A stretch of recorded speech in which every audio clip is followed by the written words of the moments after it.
오늘 우리에게 저 주제로 말씀해 주실 김선 대표님을 소개해 드리겠습니다.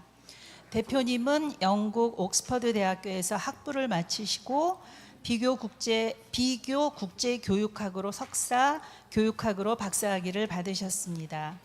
대표님은 민족사관고등학교 자문위원과 서울대학교 HK 연구교수, 한국교육개발원 부연구위원, 카이스트에서 연구교수를 역임하시고 현재 모두를 위한 교육의 대표로 계십니다.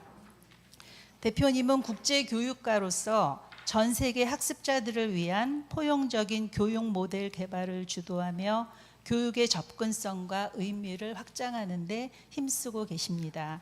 김선 대표님을 박수로 맞아 주십시오.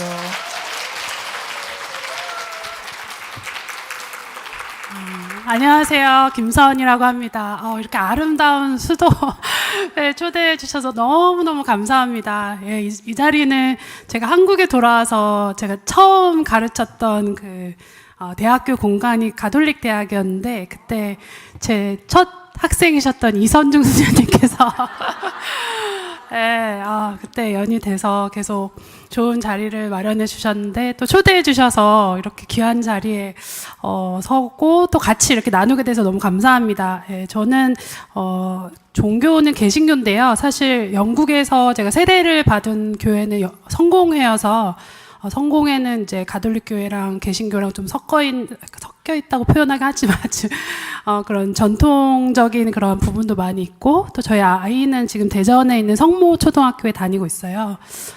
그래서 수녀님들과 또 신부님들과 여러 이제 교류할 수 있는 기회가 많이 있었는데 또 이렇게 귀한 자리에 제가 여태까지 뭐 연구한 것도 있고 또 제가 어쩌다 보니 뭐 공부하러 아니면 그런 연구차 이제 전 세계 4개국에 살았거든요. 그래서 영국이랑 미국이랑 독일 그리고 우리나라까지 살고 또 여태까지 많이 이제 돌아다니면서 여러 나라의 교육가들뿐만이 아니라 뭐 기업인들이라든지 친구들이 이제 전 세계에 나가 있기 때문에 전 세계 사람들이죠.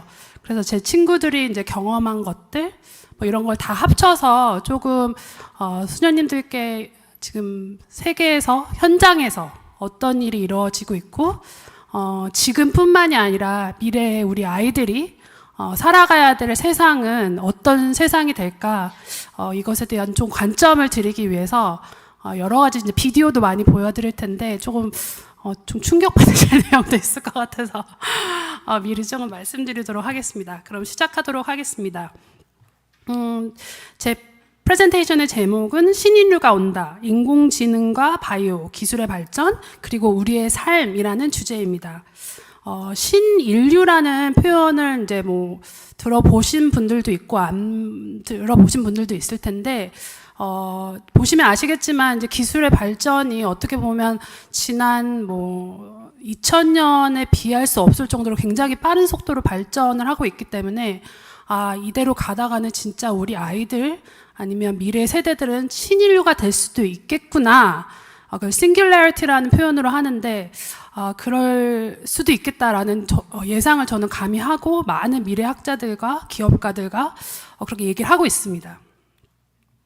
이제 뭐 제 소개는 이제 간단히 드렸고, 근데 아무래도 여기가 가톨릭 교회에서 굉장히 중요한 사역을 많이 하시는 분들이 계시는 자리라 제가 어떻게 프레젠테이션을 시작하면 좋을까 굉장히 고민을 하고 기도하는 마음으로 준비를 하면서 이게 제 마지막에 다시 들어올 주제이긴 한데 과연 인간이란 무엇이고 인간의 마음은 무엇일까? heart.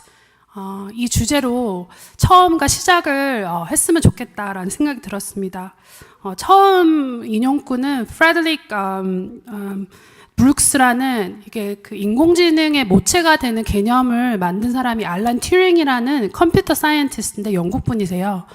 그래서 이분을 기념하는 그런 상을 튜링상이라고 매년 이제 주고 있는데 거기서 상을 받으신 저명한 컴퓨터 과학자께서 이런 말을 하셨습니다. 우리의 창조물이 진실하고 아름답고 선한 것이 되기를 원한다면 우리는 우리의 마음을 돌봐야 합니다. 이분은 인공지능과 그 컴퓨터 그 세계의 완전 그 forefront 선구자에 계신 분이에요. 이분이 자기가 튜링상을 수상하시면서 이런 발언을 하셨다는 거는 결과적으로 이 기술의 발전이 올 세상에서 무엇보다 우리가 해야 될 것, 그리고 우리 아이들을 위해서 해야 될 것은 도대체 우리의 마음이 무엇이고 그 마음을 어떻게 지켜야 하는지 이것을 심각하게 고민하고 또 가르쳐야 된다는 것을 의미하고 있습니다. 마지막에는 이제 잠언의 그 구절로 끝날 텐데, 일단은 그러면 도대체 우리의 지금 마음을 어지럽히는 여러 가지가 많겠지만 그 중에서도 가장 진일보하고 있는 지금 현재 지금 이 순간 이 하루에도 굉장히 많은 기술의 진보가 이루어지고 있는 인공지능 그리고 바이오 테크놀로지, 어떤 일이 일어나고 있는지 알아보도록 하겠습니다. 처음에 인공지능이 만들어진 거는 인간의 지능을 대체하기 위한 것이 아니라 같이 하기 위해서, 그래서 expand, 증폭시키기 위해서 그렇게 만들어졌다고 합니다. 근데 지금은 굉장히 인공지능이 너무나 발전하다 보니까 이게 이제 인간의 지능을 대체할 것이다 라고 사람들이 말을 많이 하고 있는데, 그게 아니라 처음에 인공지능의 어떤 아이디어라든지 모체가 된 그 사상이라든지 목표는 인간을 어떻게 돕고 더 풍요로운 삶을 살기 위해서 어떻게 더 컴퓨터가 상생하면서 도울 수 있을까라는 마음으로 인공지능이라는 기술을 처음에 만들었다는 것을 기억할 필요가 있습니다. 근데 여러분께서 인공지능 하면 이제 테크놀로지니까 어떤 가치 중립적이라고 생각하실 수도 있는데, 인공지능이라는 기술, 그리고 그것의 모체가 되는 LLM이라고 하는데, Large Data Science, 그 모델은 결국 가치 중립적이지 않습니다. 예를 들면 이런 거예요. 굉장히 많은 데이터를 인풋, 그러니까 입력을 하는 거죠. 근데 그 안에 블랙박스가 있다고 생각하시면 돼요. 그리고 그 블랙박스는 여러 통계학자라든지 컴퓨터 사이언티스트들이 어떤 값을 부여하는 거예요. 수식을. 그리고 그것으로 나오는 어떤 값이 있겠죠? 아웃풋이라고 하는데, 그 출력값이 우리가 보는 인공지능의 결과물인데, 결과적으로 그 블랙박스를 만드는 사람들은 뭐 구글이라든지 뭐 챗GPT를 만들고 있는 오픈 AI라든지 거기에서 일하는 컴퓨터 사이언티스트들이 어떤 식으로 세상을 바라보는가, 그리고 그 세상을 바라보는 것에 따라서 어떤 수식값을 넣는가, 이것에 딸려 있는 거거든요. 그래서 많은 사람들이 이 블랙박스 안에 뭐가 있는지 너무나 복잡하기 때문에 이해를 못하고, 또 무엇보다도 문제는 이 블랙박스 안에 수식을 집어넣는 사람들조차도 이게 어떻게 어떤 현상을 만들어내고 어떤 출력값을 내놓을지 가늠을 못하기 때문에 이게 굉장히 무섭다는 말을 많이 해요. 예를 들어 그 미국에서는 범죄자를 색출하는데 인공지능이 쓰이기도 하는데, 그 미국 사회에서 가지고 있는 굉장히 그 뿌리 깊은 인종주의적 생각 때문에 흑인들을 원래는 그 principle of innocence라고 해가지고 그 사람들에 대해서 무죄를 항상 가정을 해야 되는데, 흑인이라고 생각을 하면은 이 사람들은 뭔가 조금 더 범죄를 저지를 가능성이 많다. 그래서 그것에 맞는 수식값을 집어넣는 거죠. 그래서 많은 수학자들이라든지 컴퓨터 공학자들이 우리가 도대체 그 블랙박스 안에 무엇이 있는지 알아야 된다. 그리고 그것이 어떻게 사회적으로 불평등을 야기할 수 있는지 심각하게 논의해야 된다고 얘기를 하고 있습니다. 그리고 더 심각한 거는 여기에 이제 우리 또 수녀님들이 계시고 또 하나님을 믿는 사람들이 있는 자리이기 때문에 제가 교육자로서 제일 걱정하는 것은 무엇이냐면, 우리 아이들은 처음에 태어날 때부터 디지털 세상과 같이 태어나죠.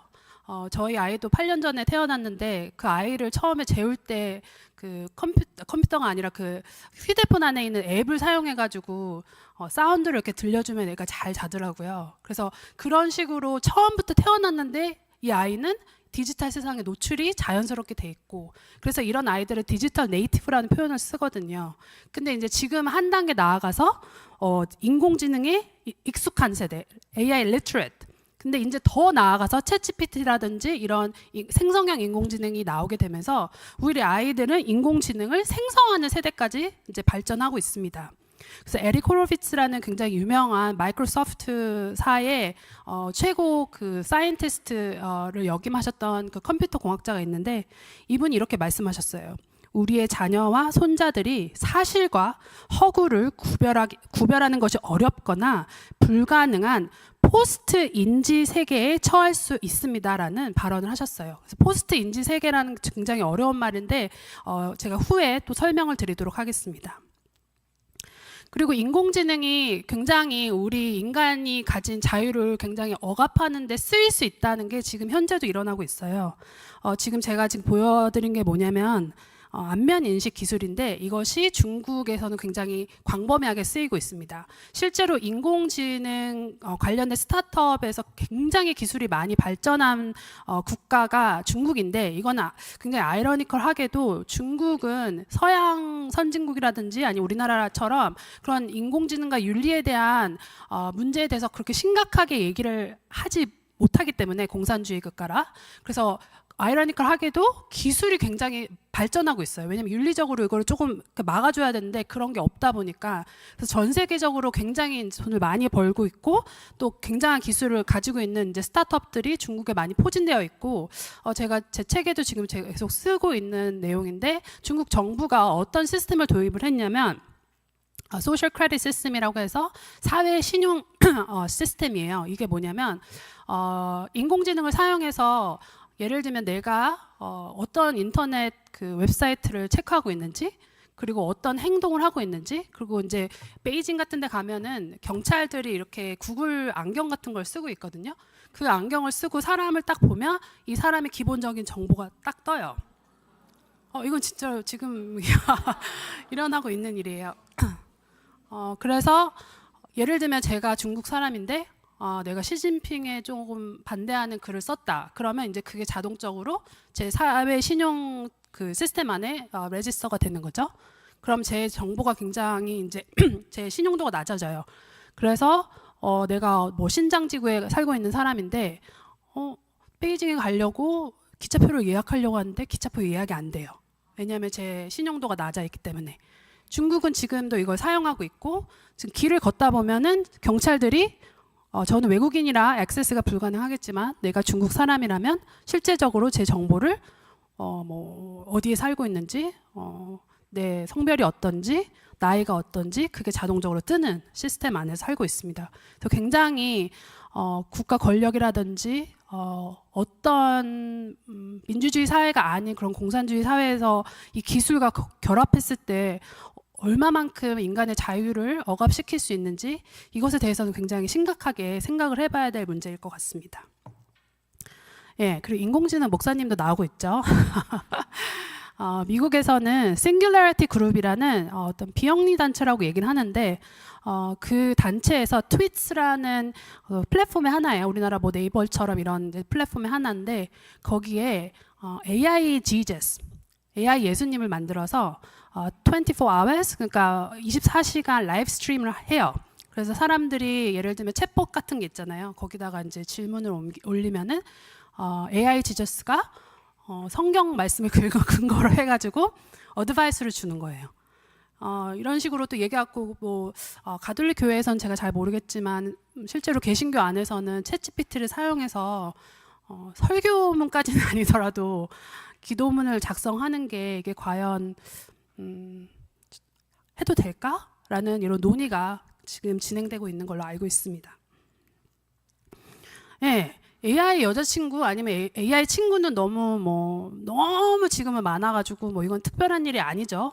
서양에서는 이제 뭐 페이스북이라는 뭐 플랫폼만 들어가도 그 들어가는 즉시 제가 등록을 하는 즉시 아바타를 만들어야 되거든요.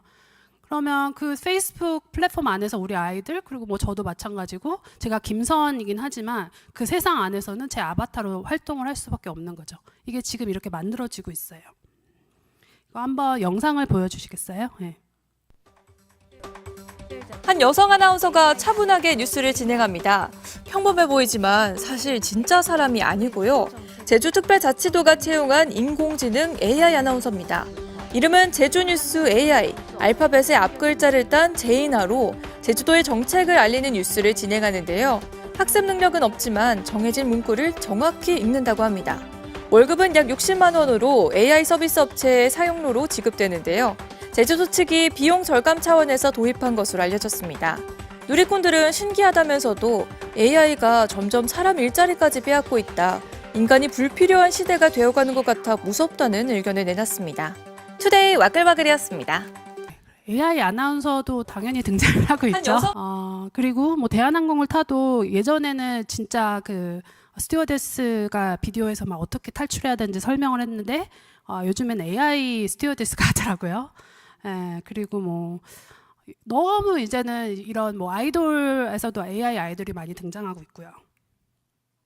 근데 이게 굉장히 조금 이제 이런 걸 뭐 AI 여자친구, AI 친구, 아바타 뭐 이런 걸 다 총칭, 뭐 AI 뭐 카운슬러 이런 걸 다 총칭해가지고 AI 파트너라고 얘기를 하는데 동반자라고 얘기를 하는데 이 시장 규모가 2023년에 600억 달러에서 2031년에는 958억 5천만 달러로 거의 7% 정도 성장할 거라고 예상을 하고 있어요. 근데 서양에서는 이제 굉장히 이제 챗봇이 많이 쓰이고 있기 때문에 실제로 이게 많이 쓰이고 있고요. 근데 제가 그 오른쪽에 어떤 기사 그 타이틀 하나 넣었는데 이게 뭐냐면 AI 아내보다 날 더 사랑해줘. 남자는 대화 6주 만에 목숨을 끊었다.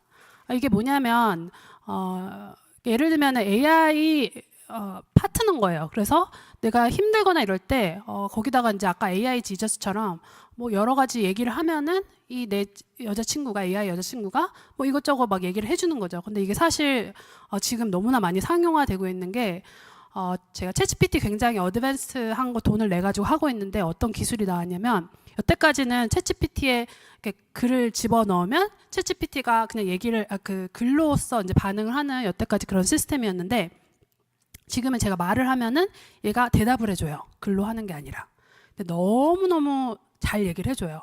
그래서 제가 어떤 인터뷰를 어제 봤는데 이분은 굉장히 세계적인 투자가인데 이분이 얘기하시기를 챗 GPT라든지 지금 클라우드라든지 이런 AI 플랫폼이 인간의 그 평균적인 지능이 110 IQ가 110 정도라고 하는데 지금 이제 이 챗 GPT라든지 이런 AI 플랫폼이 평균적으로 가지고 있는 지능이 120 정도까지 왔다.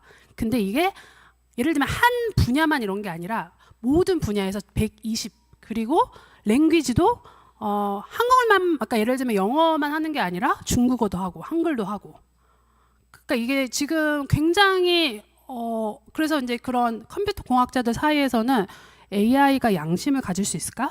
AI가 consciousness라고 하는데 아까 처음에 얘기했던 의식을 self consciousness 자의식을 가질 수 있을까? 이렇게까지 얘기를 해요.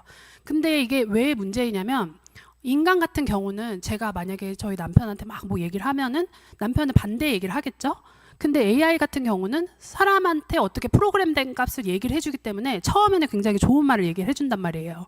그러면 뭐 예를 들면 아주 가까운 친구라든지 뭐 가족이라든지 이렇게 얘기하지 못하는 것들을 어떤 순간에 가서는 AI 파트너한테 얘기를 하는 거예요. 그런데 문제가 뭐냐면 이게 계속 오냐 해주다 보니까 여기에 정서적으로 속박이 되고 이게 내가 원하는 대로 이게 만약에 리스폰스가 안 되게 되면은 속박되는 순간 이게 뭐지? 그러면서 굉장한 깊은 우울증에 빠지게 된다는 거예요. 그래서 이 케이스도 네덜란드에서 일어났던 사례인데 이 사람이 이렇게 계속 AI랑 아내랑 말이 안 되니까 AI랑 계속 얘기를 하다가 결과적으로는 자살을 하게 됐다.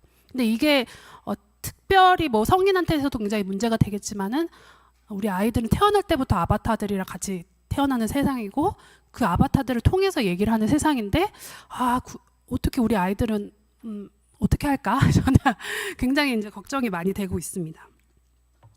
근데 그럼에도 불구하고 AI는 처음에 만든 목적은 인간의 어떤 삶의 풍요로움을 더하기 위해서 같이 상생하기 위해서 만들어졌다는 것을 기억할 필요가 있습니다.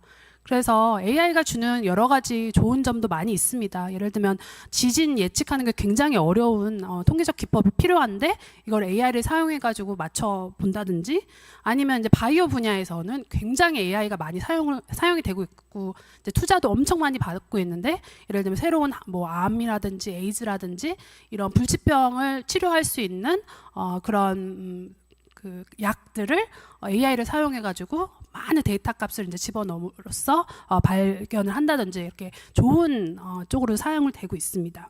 이거는 렘브란트의 그림인데 이걸 원래 이게 훼손된 그림이었거든요. 근데 인공지능을 사용해가지고 복원한 거예요. 네.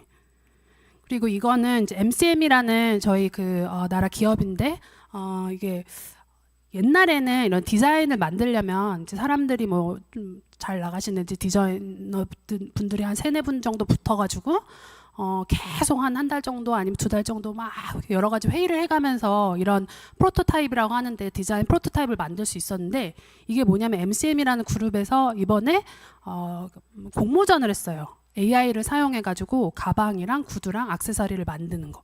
이거 지금 다 AI로 만들어가지고 공모한 것들이에요. 근데 너무 뭐 이건 제가 2개만 들고 나왔는데 다른 것들도 어머 이거를 AI가 만들었다고요?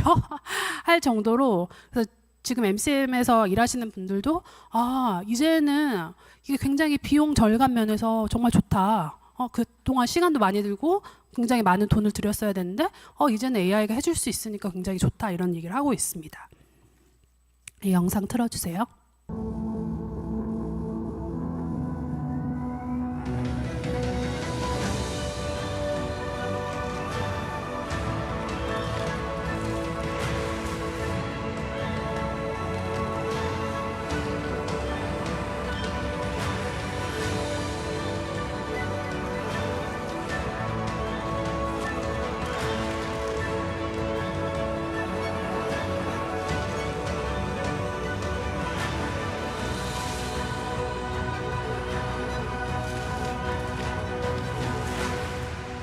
Volvo for life.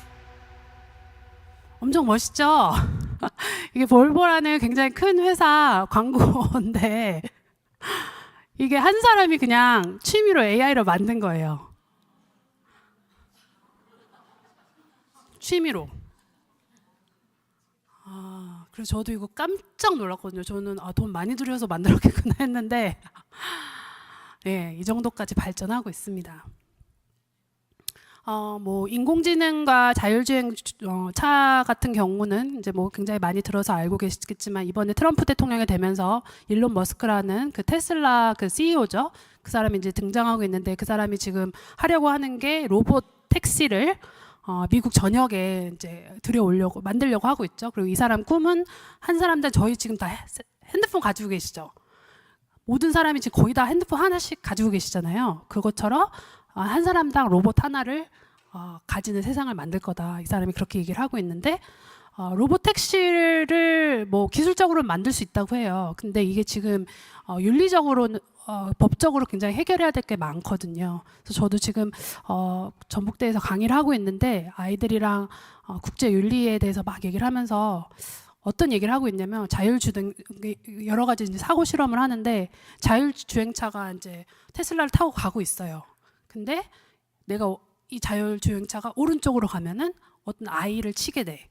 근데 왼쪽으로 가게 되면은 사람 5명을 치게 돼. 그러면 그런 상황에 만약에 됐다고 했을 때 너희는 어떤 선택을 하겠니? 그렇게 물어봤거든요. 뭐 예를 들면 뭐 공리주의적인 입장에서는 대부분 이제 뭐 많은 사람들의 행복이 중요하니까 얘 한 명을 그냥 치는 쪽으로 가겠다. 그렇게 얘기할 수도 있는 거고. 이게 굉장히 그러면 만약에 이렇게 사고가 나면은 자율주행차에 사고가 나면은 누구 책임이냐? 이게 드라이버의 책임인가? 운전하는 사람? 아니면 테슬라라는 회사의 책임인가? 아니면 국가의 책임인가? 이걸 해결을 해야 되잖아요. 그래서 여러 가지 이런 윤리적인 문제가 있기 때문에 법적인 걸 어떻게 해결하냐. 근데 이거를 해결하는 순간 우리가 상상하지도 못하는 이런 막 기술들이 이제 도입이 되겠죠.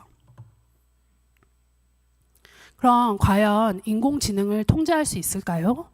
이거에 대해서 지금 굉장히 많은 얘기를 하고 있습니다.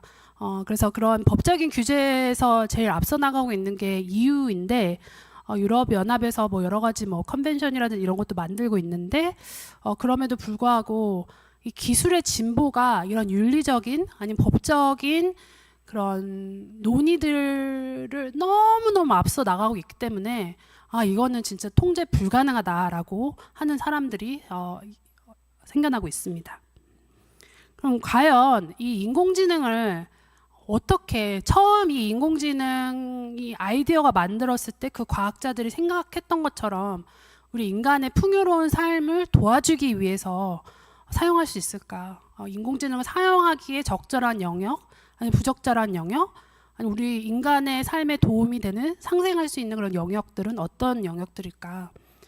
그러면서 제가 카이스트에 있을 때 그 칼빈 유니버시티라고 그 미국에 있는 학교인데 거기가 신학대 기독교 대학인 것 같아요. 거기에 계시는 이제 컴퓨터 공학 교수님께서 오셔서 AI와 윤리에 대해서 강의를 하셨는데 그분이 얘기를 하시는 거는 AI라는 거는 가치 중립적이고 그냥 기술이기 때문에 이걸 어떻게 인간이 사용하냐에 따라서 달라진다.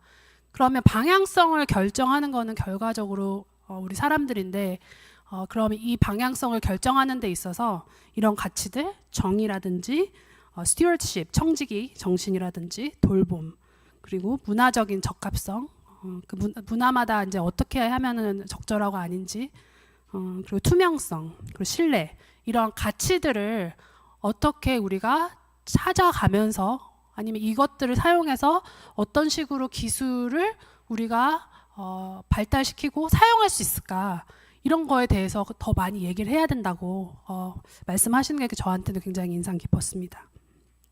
그래서 다시 한번 말씀드리지만은 이 인공지능이라는 거는 가치 중립적인 그냥 기술이에요. 이거를 어떤 식으로 사용할 거고 어떤 식으로 발전하는가는 그 사람이 하는 거고, 그 사람이 어떻게 할 것인가는 결과적으로 그 사람이 가지고 있는 뭐 윤리적인 생각이라든지, 그리고 더 깊게 가서는 세계관이겠죠. 근데 지금 이 인공지능을 굉장히 많이 발전시키고 있는 그 기술가들이 푸시하고 있는 사상들이 있어요. 세계관이 있고, 그리고 이제 저희 같은 하나님을 믿는 그런 뭐 사람들이 있는 거고, 어떻게 보면 이 충돌이 일어날 수밖에 없을 것 같은데, 그럼 그걸 어떻게 해야 될지, 그렇게 하기 위해서는 그 기술의 진보를 어마어마한 자본력과 그 불굴의 의지를 막 사용해가지고 지금 막 푸시하고 있는 사람들이 어떤 생각을 가지고 어떤 사상과 세계관을 가지고 그 너레이티브라고 하는데 하고 있는지 그걸 알 필요가 있을 것 같습니다. 그래서 우리는 성경의 이야기를 믿는 거고, 창조와 타락과 구속과 다시 새 창조가 일어난다는, 새 하늘과 새 땅이 일어난다는 그걸 믿는 거고, 그러면 그 방식대로 우리는 인공지능의 너레이티브를 만들어야 되는 거고. 근데 지금 이 기술의 진보를 만들어내고 있는 그 실리콘밸리의 사람들, 그 사람들의 어떻게 보면 사상적인 기반은 계몽주의예요. 다 아시죠? Enlightenment. I think therefore I am. 나는 생각한다. 고로 나는 존재한다. 라고 말했던 데카르트. 이성주의. 그래서 이 사람들, 계몽주의자들이 믿는 거는 인간의 이성과 과학적 방법으로 어떤 진보를 이뤄낼 수 있다. 근데 이거를 더 한 단계 더 나아가가지고 실리콘밸리에서 막 인공지능이랑 뭐 여러 가지 이제 개발시키고 있는 사람들은 기술주의예요. 테크노시즘이라고 하는데, 이 사람들은 모든 문제를 해결하는 것이 기술의 진보에 달려 있다라고 믿는 사람이고, 그리고 아까 제가 그 인공지능이라는 게 그 블랙박스 안에 어떤 수식을 넣느냐가 되게 중요하다고 했잖아요. 근데 그거는 그 사람들이 믿는 거는 이제 데이터가 아까 말한 라지 랭귀지 모델, 그 한국어로 제가 지금 LLM, 한국어로 제가 생각이 안 나는데 하여튼 그 라지 랭귀지 모델 그 하는 사람들의 사상에는 데이터주의, 그러니까 모든 것을 데이터로 환원시킬 수 있고, 그 통계학기 그런 의미잖아요. 그래서 그 데이터를 어떤 식으로 가공하냐에 따라서 어떤 결과가 나오고, 그리고 그 주도권을 잡을 때 내가 원하는 세상을 만들 수 있다, 이렇게 푸시하는 사람이고. 그리고 좀 무서운 게 바이오 테크놀로지 하시는 분들은 트랜스휴머니즘. 그래서 기술의 진보를 통해서 우리 인간이 가지고 있는 한계를 뭔가 극복하려고 하는 사람들. 이게 다 사상인 거죠. 세계관인 거죠. 그래서 유발 하라리라고 굉장히 이스라엘의 유명한 학자가 있는데, 이거 읽어보신 분들도 계실 것 같은데, 호모데우스라는 전 세계적인 베스트셀러를 쓰신 분인데, 호모데우스, 호모가 뭐예요? 인간이잖아요. 데우스가 뭐예요? 네, 이게 굉장히 이 계몽주의자들의 어떤 사상을 잘 말해주는 정말 좋은 캐치프레이즈라고 생각을 합니다. 그래서 이 계몽주의자 이 계몽주의의 사상 밑에 여러 뭐 데이터주의라든지 기술주의라든지 트랜스휴머니즘이 있는 거고, 이런 빌리프 시스템, 자기가 믿는 거를 푸시하면서 그걸 기술적으로 눈에 보이게 하는 사람들이 여러 기업가들과 자본가들과 이렇게 붙여가지고 이런 기술의 진보를 만들어내고 있다고 볼 수 있습니다. 예, 그러면 인공지능은 여기까지 하고요. 근데 사실 인공지능보다 제가 생각하기에 미래에 더 좀 위협적인, 인류의 위협적인 거는 바이오 테크놀로지의 발전이라고 생각을 해요. 지금 엔비디아라고 굉장히 지금 시가총액이 거의 지금 전 세계 1위 하려고 하는 그 엔비디아 기업의 그 젠슨 황이라는 그 대만계 미국인 그 CEO가 그분이 이제 하시는 게 인공지능을 사용해서 반도체를 만들어내는 건데, 이 사람이 돈을 엄청나게 많이 지금 모아내는데도 불구하고 인터뷰하는 거를 들어보니까 미래에 그래서 인공지능이 이제 중요하니까 자녀들한테 인공지능이라든지 뭐 코딩하는 거라든지 이런 거 가르치겠습니까? 이렇게 물어봤더니 아니라고, 바이오 공부를 시키겠다고. 근데 그만큼 이제는 어떻게 보면 넥스트 레벨로 가는 게 이 바이오 기술을 사용해 가지고 뭔가 그 기술주의, 그 계몽주의자들의 아젠다를 푸시를 하고 있는 거죠. 그래서 제가 이 바이오 테크놀로지 쪽에 일하시는 분들을 굉장히 많이 알고 있는데 기술의 진보가 정말 너무 놀라워요. 줄기세포는 많이 들어보셨을 거라고 생각을 하는데, 줄기세포뿐만이 아니라 텔로미어라고 인간의 그 수명을 연장하는, 수명을 결정하는 세포를 뭔가 개량을 해가지고 우리가 여태까지 생각했던 그 수명보다 훨씬 더 늘리려고 하는 시도. 그리고 제가 이제 나중에 좀 비디오를 하나 보여드릴 텐데, 이게 결과적으로는 인간의 삶이 뭐지? 그러니까 내가 산다는 게 뭐지? 라이프가 뭐지? 이거랑 연관이 되는 건데, 이 사람들이 하고 싶은 거는 영원히 사는 거거든요. 진짜요. 인터뷰 보면 다 나와요.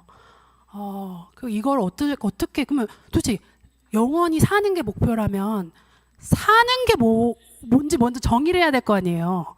살아있는 게 뭔지. 그 논의가 지금 되고 있고, 그러면 영원히 살기 위해서 기술적으로 어떻게 할 수 있을지 지금 어마무시하게 많은 시도들이 이루어지고 있습니다. 네, 영상 보여주세요. 유전자 가위는 인류를 위한 이로운 기술임에 틀림없다. 하지만 생명체를 다루는 기술이기 때문에 어떻게 쓰이는지가 더 중요한데, 2018년 중국에서는 유전자 편집아기 디자이너 베이비의 출생을 알려 세계를 놀라게 했다. 중국인 과학자 허젠쿠이. 그는 유전자 가위를 활용해 에이즈에 감염된 남편과 정상적인 아내 사이의 배아를 에이즈의 내성을 갖도록 유전자를 교정했다. 불임 치료를 받던 부부에게 배아의 CCR5라는 면역 관련 유전자를 제거하고 착상시켜 쌍둥이 여아를 낳게 한 것인데,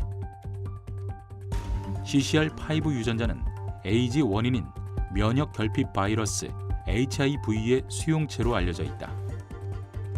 HIV는 면역 세포의 CCR5를 경로로 삼아 세포 내로 침투하기 때문에 CCR5를 제거할 경우 HIV에 대한 면역이 생길 수 있다. 2015년 전 세계 20개국 과학자들은 제1차 인간 유전자 편집 정상회담에서 유전자 편집 기술은 임신을 목적으로 한 인간 배아 변경에 사용해서는 안 된다는 내용의 성명서를 작성했다. 하지만 2018년 제2차 인간 유전자 편집 정상회담에서 중국의 허젠쿠이 박사는 유전자 편집으로 쌍둥이를 태어나게 했다고 공개했다.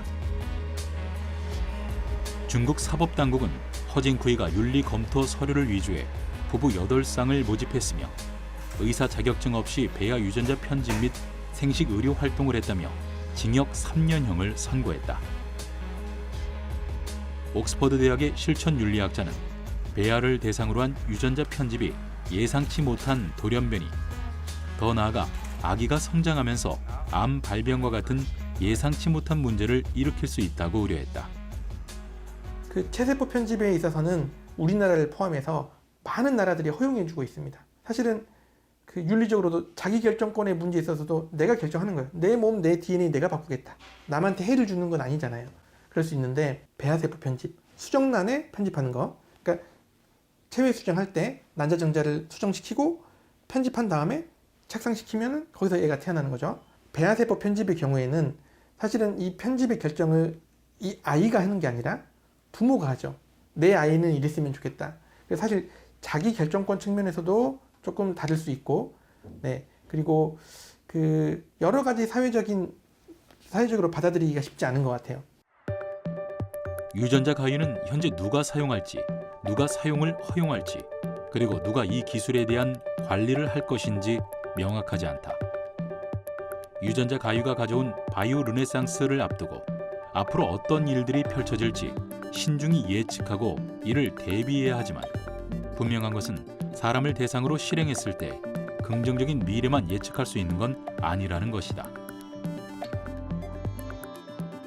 인간의 종이 너무 단순해지는 거 아닌가라는 우려를 저도 하고 있습니다. 근데 생명은 다양성이 중요해요. 예를 들어서 우리가 생각하기에 좋은 인자들로 인종을 만들어 놨는데 코로나19가 아닌 코로나20이 나중에 왔어요. 그랬더니 그 사람들은 취약한 거예요. 그러면 인류가 전멸할 수도 있잖아요. 그렇기 때문에 생명체는 다양성이 중요합니다. 예, 그래서 이 크리스퍼라는 이 유전자 가위를 통해서 이렇게 염색체를 조정을 해가지고 디자이너 베이비, 그러니까 부모가 원하는 대로 어떤 아이를 생산하는 그런 일이 벌써 이루어졌고, 제가 깜짝 놀란 게 뭐였냐면 이 크리스퍼 이 가위가 엄청 다루기 힘든 굉장히 의학적인 막 기술일 것 같잖아요. 그게 아니더라고요. 아마존에서 살 수 있어요. 그리고 티네이저 애들이 사용할 수 있는 정도로 쉬운 기술이에요. 근데 이게 지금 서구라든지 이런 윤리적인 이슈가 굉장히 중요한 뭐 유럽이라든지 이런 나라에서는 이걸 금하고 있죠. 우리나라도 마찬가지고. 근데 아까 말씀드린 것처럼 중국처럼 이게 뭔가 국가의 아젠다로 드리븐 되는 나라 같은 경우에는 이게 막 out of control, 진짜 우리가 생각할 수 없을 정도로 이게 사용이 될 수 있는 거예요. 그래서 이게 결과적으로는 이게 다시 돌아오는데, 아까 그 인터뷰하신 선생님께서도 말씀하신 것처럼 인간이 그러니까 내가 하고 싶은 대로 결정하겠다, 자기 결정권. 이게 어떻게 보면은 하나님, 저희 하나님을 믿는 사람들은 그 하나님의 sovereignty, 주권성을 믿잖아요. 그리고 그 주권에 의해서 이게 어떤 limitation, 한계가 있다는 것도 믿고 그 안에서 최대한으로 감사하고 뭔가 선을 이루면서 살려고 하는데, 가만히 들여다 보면은 이런 기술, 뭐 크리스퍼도 그렇고 이런 디자이너 베이비라든지 여러 가지 기술을 개발시키시는 분들의 뒷단에는 그 믿음이 있는 거예요. 내 인생은 내가 결정하고, 내 생명은 내가 결정하고, 내 아이도 내가 결정하고, 자기 결정권.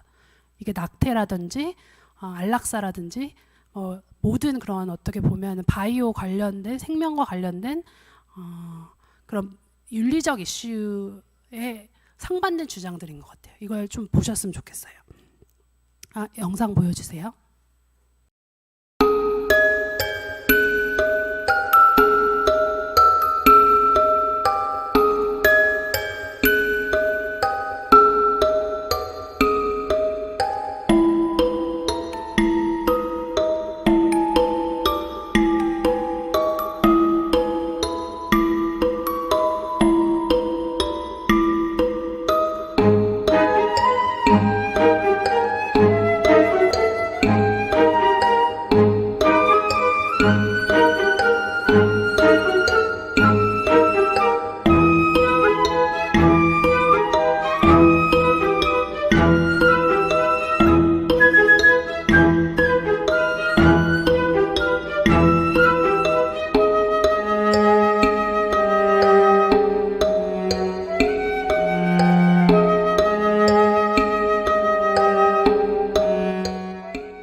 마지막 캐치프레이즈가 너무 심플하죠. 무병장수. 네, 이거를 이뤄내려고 이제 장기도 organoid, 범용성 장기도 만들어내고 줄기세포도 하고. 근데 제일 이제 충격적인 게 뭐냐면 아까 말씀드렸잖아요. 도대체 불멸을 꿈꾸는데, eternal life, 영원히 사는 걸 꿈꾸는데 산다는 게 뭐지? 한번 보시면 돼요.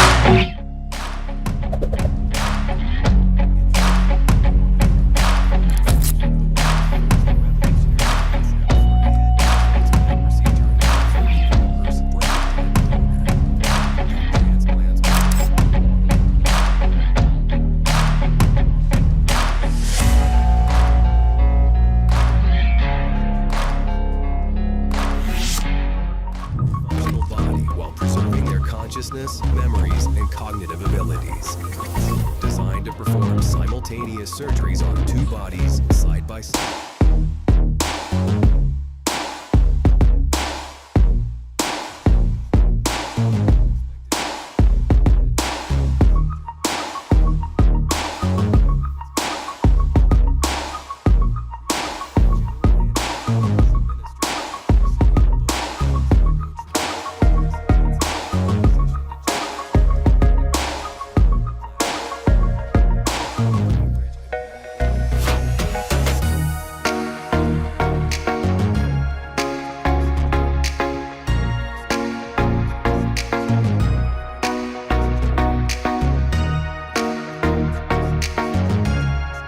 Terminal cancer, paralysis, the opportunity to have a fully functional body while preserving their consciousness, memories, and cognitive abilities.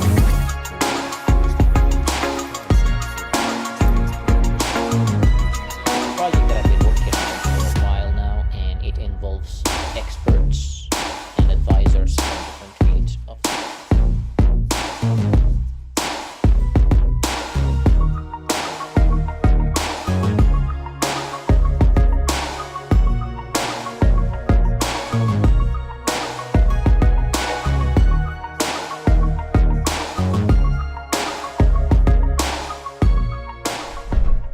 네, 이게 연합뉴스에 나온 내용이고, 이게 미국의 스타트업에서 진짜 하고 있는 거예요.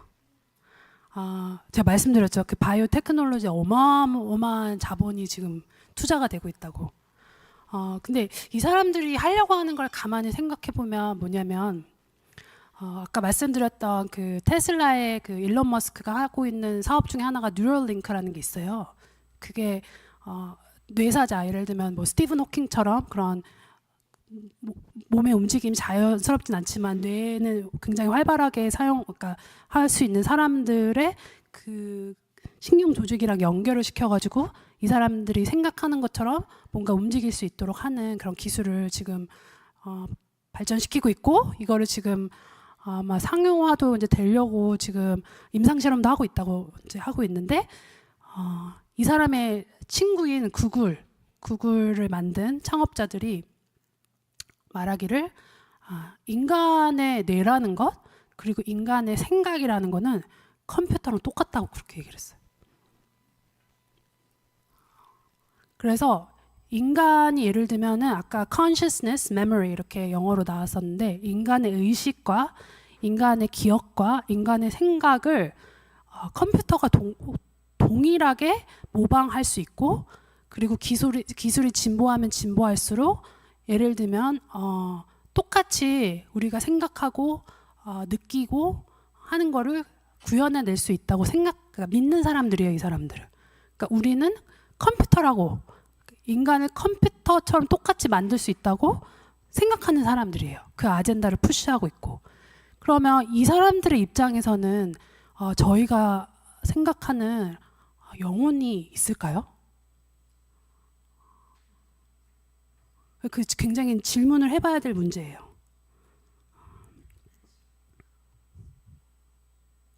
그래서 이게 굉장히 이제 복잡한 글로벌 윤리를 만들어내는데, 결과적으로는 이 네 가지 문제에 대해서 싸움인 것 같아요. 인간이 what is human being? 인간이 도대체 뭔가? 이 바이오 테크놀로지, 뭐 AI 이렇게 하는 기술을 발전시키는 이 분들은 인간은 그냥 컴퓨터다. 컴퓨터로 뭔가 구현해 놓을 수 있는 그런 존재이다. 이렇게 믿고 지금 열심히 뛰고 있는 거고, 그렇다면은 우리는 인간의 영혼이 있다고 믿는데, 그럼 도대체 영혼은 어디에 존재하는가? 예를 들면은 아까 뇌사자랑 그 암 환자의 머리를 이렇게 바꾼다고 치면은 도대체 누가 사는 거지? 네, 그게 암 환자의 생명이에요? 아니면 뇌사자의 생명이에요? 누구의 영혼이에요, 그게? 그 consciousness, consciousness가 뭐냐면 자의식이잖아요. 나를 인지하는 거. 내가 나는 지금 이런 생각을 하고 있고, 나는 이렇게 느끼고 있고, 난 누구를 사랑하고, consciousness 결과적으로 마음이라고도 얘기할 수 있을 것 같은데, 마음은 좀 더 나아간 개념이긴 하겠지만, 도대체 그러면 그 consciousness라는 그 의식은 어디에 존재하는 거지? 그럼 이 사람들은 불멸을 꿈꾸는데, 그럼 이 사람들이 얘기하는 도대체 산다는 거는 그냥 내가 그 사람이 생각하는 걸 계속 똑같이 유지한다는 건가? 굉장한 많은 얘기를 하고 있는 거예요. 지금 엄청나게 지금 세계관에 부딪히면서 막 싸우고 있는 거예요. 근데 제가 너무 안타까운 건 뭐냐면 저희 아이가 한 3살 때까지만 해도 막 물어봤어요. 하나님은 어디 계셔? 우리 죽으면 어떻게 돼? 막 물어봤거든요. 근데 우리 아이들은 인간은 태어나면서부터 그런 어떻게 보면 그 영원이라는 거 그리고 하나님이라는 거 그게 저는 내재돼 있다고 믿거든요. 근데 이제 얘네들이 막 디지털 세상에 살고 막 AI랑 막 이렇게 계속 놀고 또 이 AI 그 만드는 사람들 이 프로그램이라든지 이 서비스라든지 비즈니스 만드는 사람들은 자기네 세계관을 계속 푸시하는 거잖아요. 그럼 이제 계속 이런데 디지털 세상에서 살면서 애들이 진짜 근원적으로 원래 가지고 있었던 이런 물음들 이런 물음들을 안 하기 시작하더라고요. 그리고 교회에서도 그렇고 학교에서는 뭐 더더군다나 이런 얘기는 절대로 안 하고 누가 이거에 대해서 답을 해줄 수 있을까? 저는 그런 질문을 하게 되는 거죠. 이거 한번 이게 마지막 영상입니다. 이게 슈베르트 마왕이라는 곡인데 괴테의 마왕이라는 시로 만든 곡이에요. 해주세요.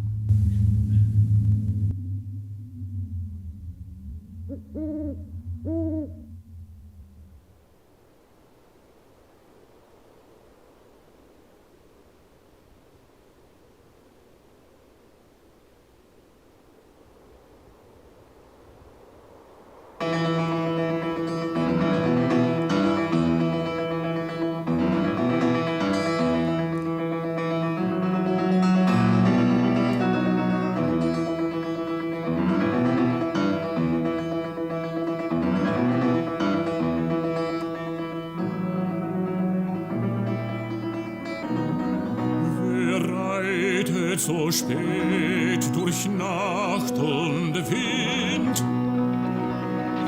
Es ist der Vater mit seinem Kind. Hat den Knaben wohl in dem Arm. Fasst ihn sicher, hält ihn warm.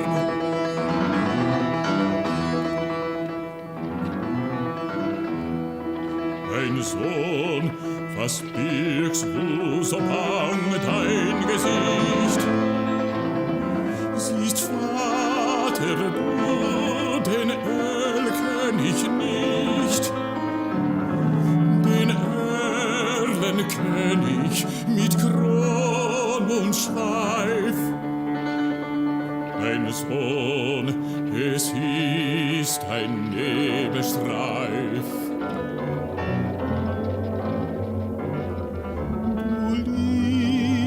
Kind, komm, geh mit mir, gar schöne Spiele, spiel mit mir. Manch bunte Blumen sind an dem Stand, meine Mutter hat manch kühlen Gewand. Mein Vater, und hörest du nicht, was Erlenkönig mit leise verspricht? Sei ruhig, bleibe ruhig, ich mein Kind, in dürren Blättern säuselt der Wind.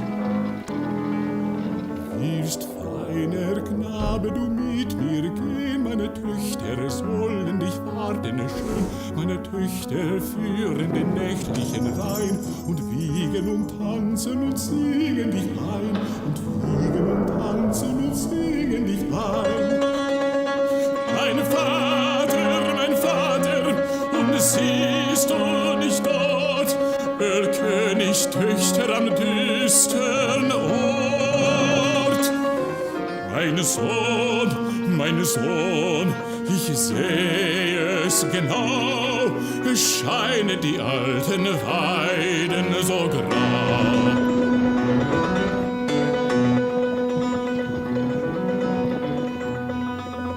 Ich liebe dich, mich reizt deine schöne Gestalt, und bist du nicht willig, so brauch ich Gewalt.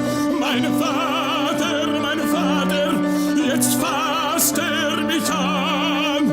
Der König hat mir ein Leid getan. Dem Vater grausetzt, reitet geschwind, hält in Armen das ächzende Kind. Erreicht den Hof mit Mühe und Not.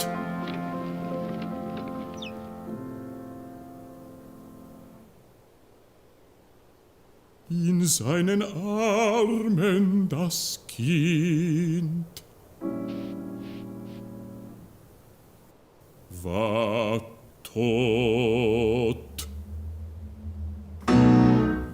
제가 이거를 초등학교 때 음악 시간에 이 음악을 들었던 기억이 나는데 이게 무슨 내용인지 몰랐거든요. 근데 이번 세미나를 준비하면서 제가 이사야서 40장 그 9절 말씀이 그 캐치프레이즈라고 해서 40장을 계속 묵상하면서 여러 가지 책을 읽었는데 어쩌다가 이 괴테의 마왕이라는 시를 읽게 된 거예요.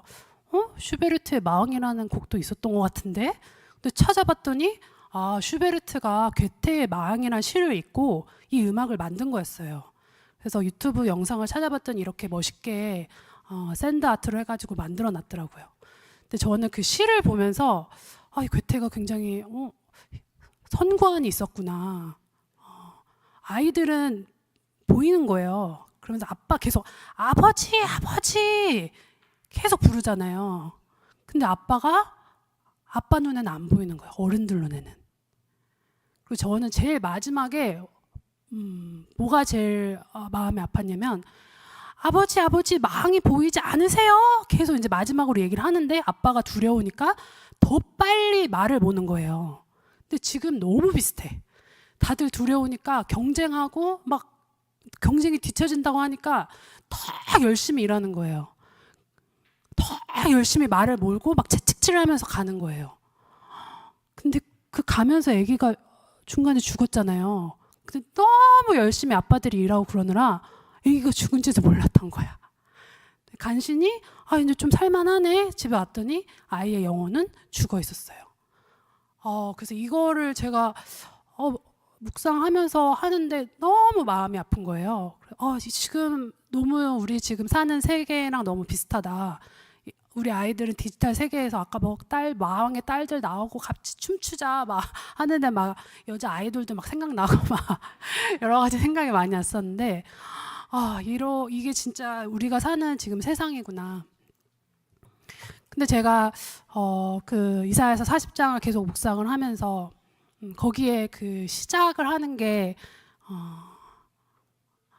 Your hard service has been paid for. 너가 얼마나 열심히 했는지, 너가 얼마나 나를 위해서 열심히 섬기고 일했는지 나는 안다.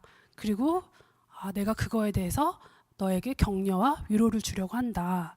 그렇게 얘기를 하면서 갑자기 뭐가 나오냐면 A voice of one calling in the wilderness. 사막에서 외치는 소리 하면서 그 사도 요한 그 프레이즈가 딱 나오는데 어떻게 보면 지금 수녀님들께서 보이지는 않지만 사람들이 보기에는 망이 막 이러고 있는데 지금 사람들은 잘 느끼지 못하고 보이지는 않지만 지금 지켜내는 그 기도하시면서 굉장히 남들은 알아주지 않지만 지금 일하시고 섬기시는 그 모습 자체가 사막에서 울리는 그 목소리 같은 존재들이시구나라는 그 확신이 왔어요. 그렇게 제가 확신이 오면서 오늘 아침에 제가 사실 여기 오기 전에 기도를 하고 왔는데 제가 어떤 비전이 보였냐면 거기 보면 I'm holding your right hand. 내가 너의 오른 손을 잡고 걸어가고 있다. 그렇게 이사야서에 나오는데 보통 손을 잡을 때는 이렇게 잡잖아요. 이렇게. 근데 이렇게 잡으면 내가 손을 놓는 순간 이 손이 놓쳐지잖아요. 근데 어떻게 잡고 있었냐면 이렇게 잡고 계셨어요. 예수님이 이렇게 잡고 계셨어요. 내가 손을 이렇게 놔도 괜찮아요. 날 계속 잡고 계시니까. 그러니까 제가 이선중 수녀님이랑 얘기하면서도 지금 말씀이 체화되신 삶을 살고 계신다고 들었는데 수녀님들께서 그 작은 예수님들이시잖아요.